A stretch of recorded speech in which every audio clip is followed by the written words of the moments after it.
Michaela Conrad from McKay Metamusers, and today we're talking about our sew and flip method that goes along with a lot of our Quilt As You Go patterns. My sister is laughing at me. This is not nice.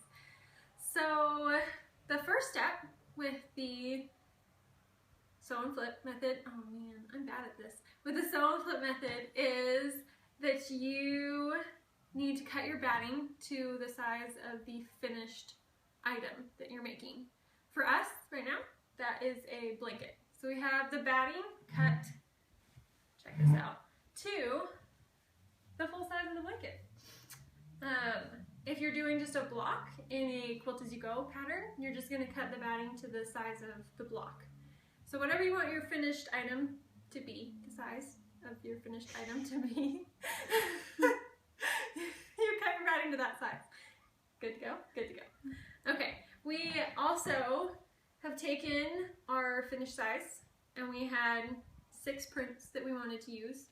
So we just, the cameraman is getting tired. My arm is tired.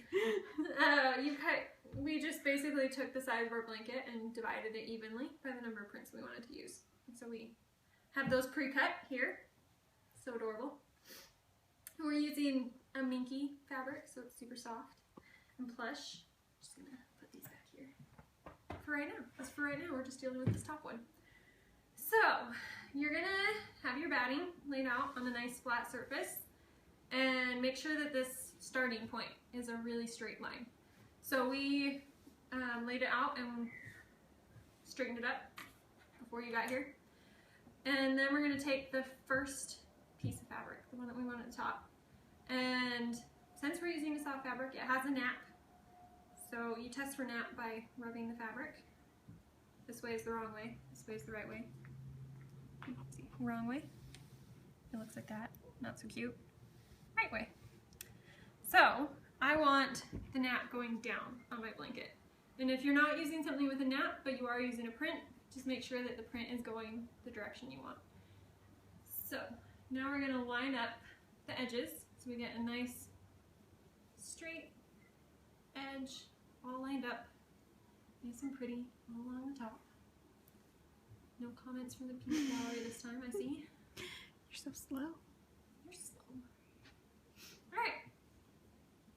So, once you have that, you can do one more check just to be sure your nap is the right way. We're good to go. Good to go. So then you're going to take your second piece of fabric, for us, these cute blue Swiss dots, and you want to make sure that the nap is going the same direction. You don't have to, I suppose, if you wanted a funky blanket, but I want my nap going the same direction. So you just check, same way again. You look confused. You shouldn't be confused. This one is not, it's not a very thick pile. Gotta go this way. Alright. And so to make sure that you have them the same, going the same direction, if you lay the second piece, or the next piece, as you go down the blanket, on where it's supposed to be, where you want it to end up, you can just check the nap, make sure, oh yeah, look at that, it's nice and soft. And then, so that you don't mess up what you just did and figured out, the easiest way to do it is to just flip it, grab it from the other end, and flip it up, so that now you have right sides together. And you want to line up this edge now, the edge that's closest to me, with the edge of your first print. So you want to make sure that those are nice and straight and lined up.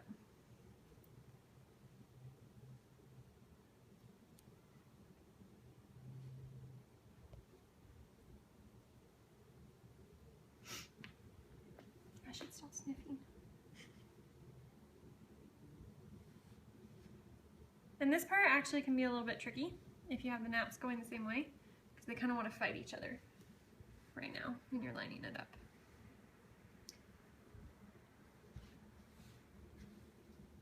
Alright, so then the next step is you don't want this to move, right? And typically we really love Wonder Clips Wonder clips are not going to work in this situation. You need pins, which I don't have. So I'm going to go, okay, we're back and we have pins this time. You want to make sure that you don't wiggle things too much. So you just kind of want to slide your pin right in, right back out. Nice and soft and simple. And since we're using kind of a slippery fabric and we're doing a long stretch, you don't want your pins very far apart. About every inch or so. Yeah. So this is going to get super boring. So through the magic of television, this will be done when we get back. Okay. And just like magic, it's pinned. So next step is to take it over to your trusty sewing machine. Oh, look at that shark. Look at that shark. All right. I made it.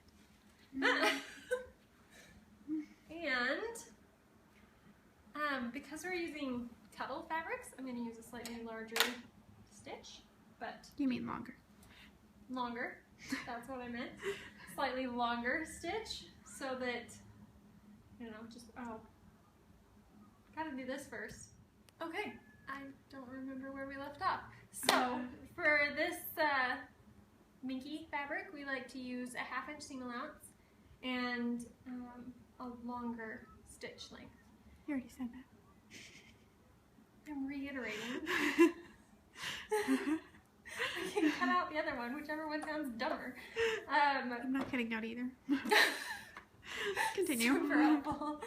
So, yeah, we're just gonna sew away. You're gonna sew through all 3 layers. So the second piece of fabric you added, the first piece, and the batting. And you're just gonna What's up? go to town. Don't sew your fingers.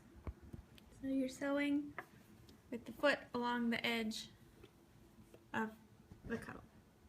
Good call. Always make sure you have chocolate handy too.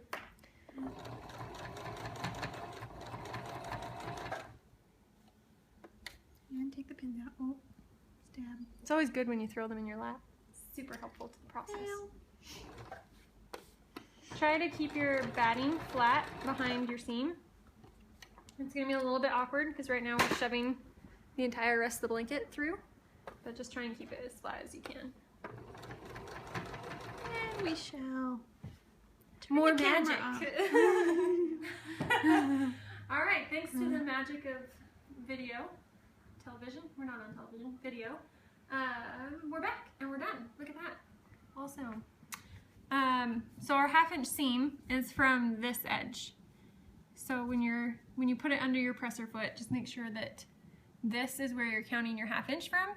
It's a little bit odd, just because you can't actually see your 1/2 inch marker out here when you're sewing. For me, it works out nicely that it's just the edge of my presser foot when I move my needle all the way over.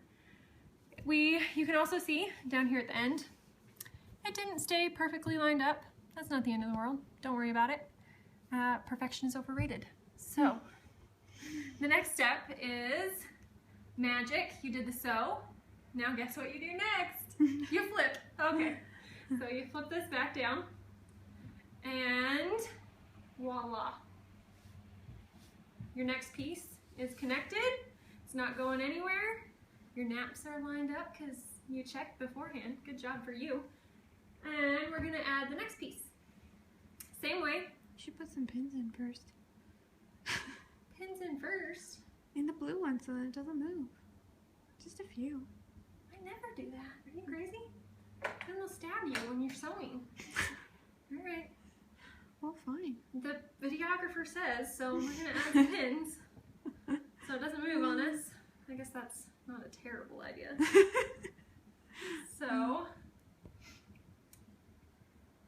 if you don't want to use pins and get stabbed while sewing, you can always use one of those temporary adhesive sprays. They make a bit of a mess, but they have their good points too, like not getting stabbed.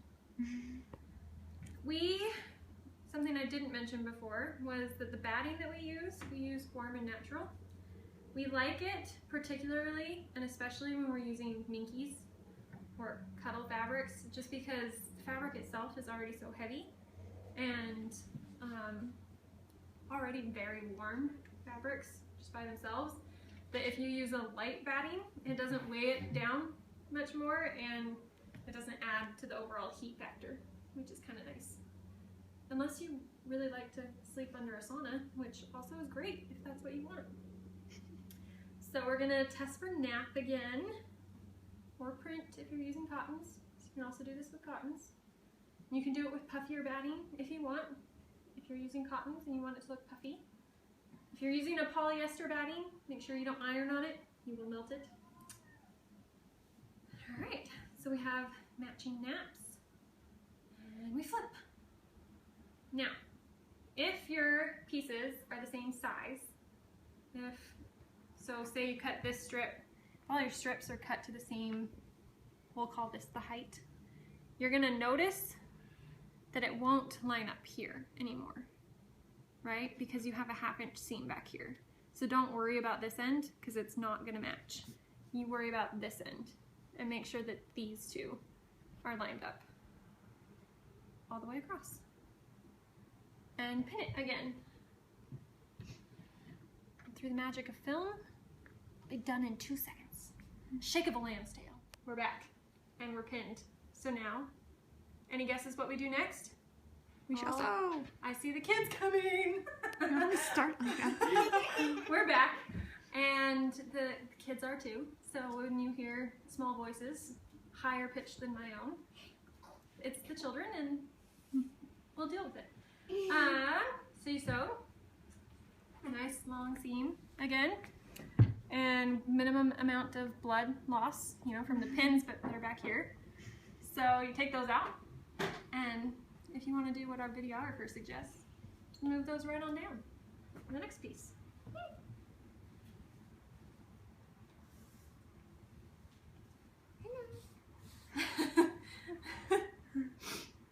Oh no, the sniffles are back.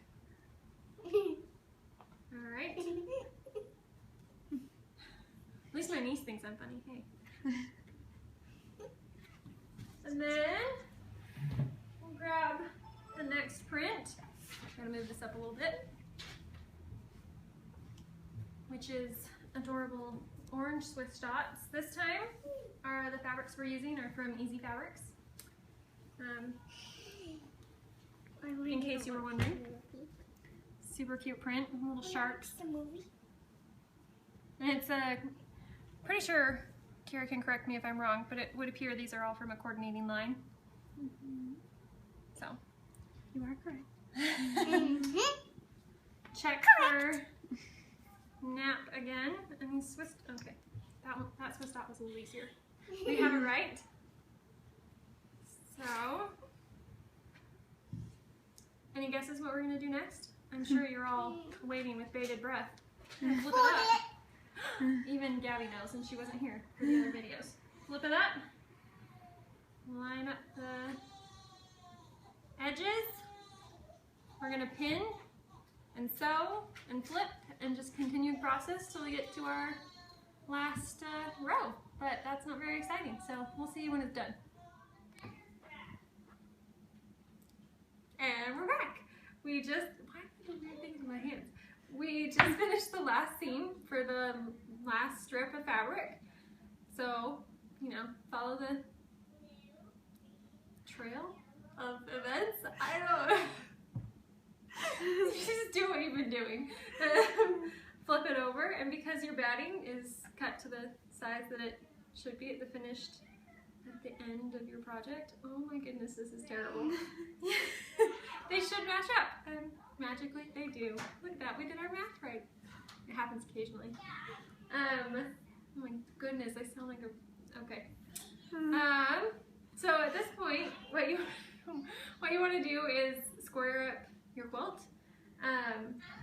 So for the two ends, probably an easy way to do it, the way that I would do it, is to take your seam line and line it up on one of the lines on your mat, and then just trim the end along a line to make sure that it's nice and straight.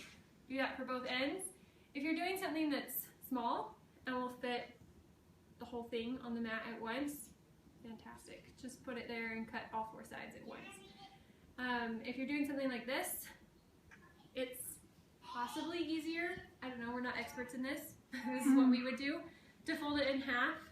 And since all of our strips are theoretically the same size, match up the seams and then square it up while it's folded in half.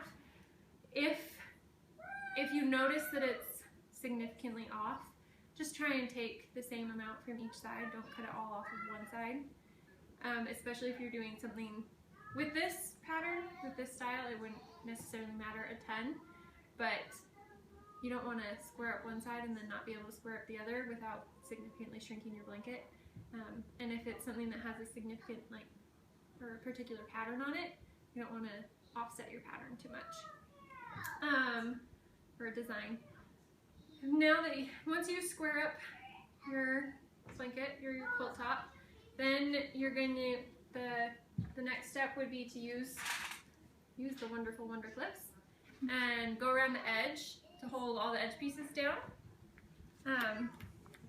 And then you're just going to sew a nice basting stitch around the edges at about a quarter inch out, so that it's not going to shift around on the edges on you. And then you have a couple of options. You can quilt it with just the top and the batting and attach your backing later and have it loose.